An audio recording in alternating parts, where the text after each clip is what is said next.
Good morning, friends. Good morning. Rotary international સંસ્થા છે અને રોટરી દ્વારા જે ટીચરને પ્રોત્સાહન આપવા માટેનો આ જે પ્રોજેક્ટ છે એ પ્રોજેક્ટને આપણે સૌ તાળીઓના ગડગડાટથી વધાવીએ.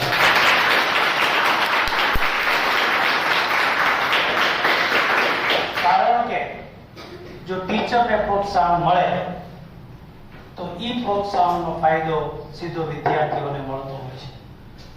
આજે આપણે જે સમજવાનું છે, જે ભણવાનું છે, એ એવું ભણવાનું છે કે તમે 8મામાં, 9મામાં, 10મામાં અને અત્યારે તમે 11 સાયન્સમાં ભણો છો, પણ આ પાયાના સૂત્રો રસાયણ વિજ્ઞાનના રાસાયણિક પાયાના નામ કદાચ આપણી નજરમાં આવ્યા હોય, પણ એનું સાચું ખરેખર નામ શું છે અને શું કરવા છે એની ઉપર આપણું ધ્યાન ન ગયું હોય.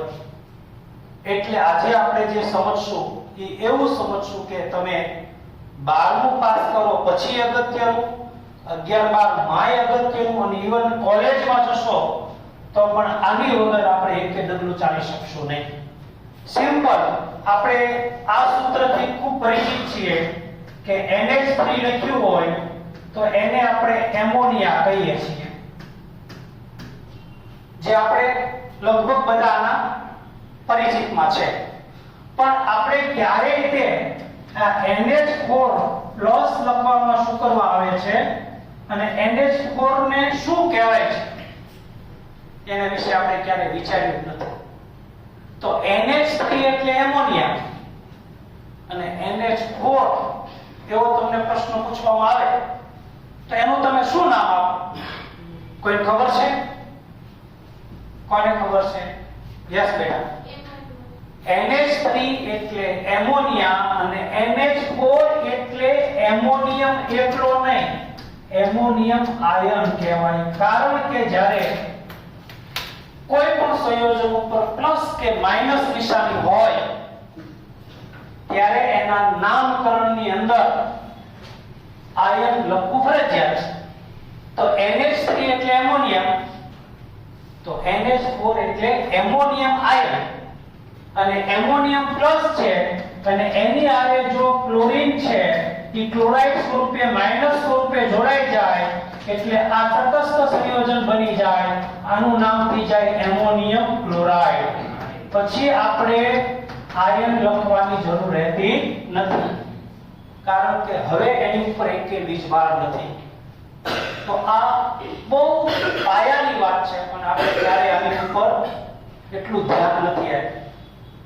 હવે આપણે એવું સમજીએ કે દાખલા તરીકે FeCl2 લખવું અને FeCl3 લખવું, આ બેને તમે જો આમ સાદી રીતે કહો તો તમે એને ફેરસ ક્લોરાઇડ કહો, કોક ફેરિક ક્લોરાઇડ કહે, કોક આયર્ન ક્લોરાઇડ કહી દે. આયર્ન ક્લોરાઇડ કહી દો એટલે તમારા મગજમાં ઈ સાચું જ લાગે, પણ બેયના નામ જુદા છે.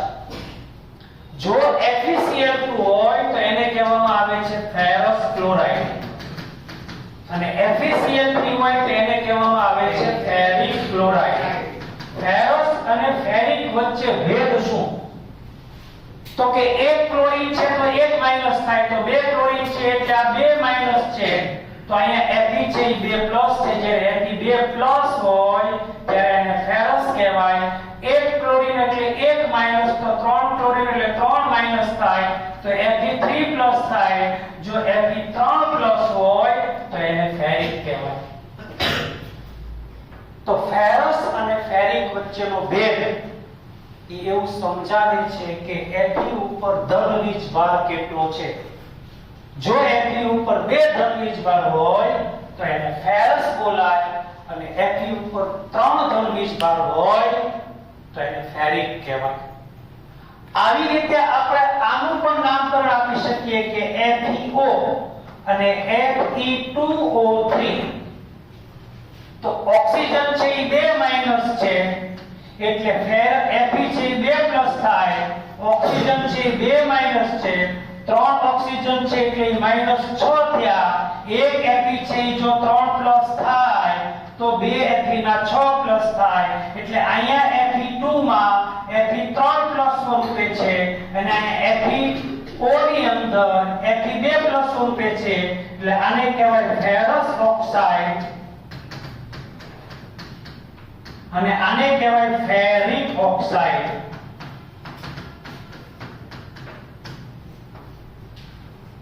આની ઉપરથી આપણને એટલી ખબર પડી જાય કે ક્યારે Fe ને ફેરસ કહેવો અને ક્યારે Fe ને આપણે ફેરિક કહેવો. આ વસ્તુ ક્લિયર થઈ ગઈ.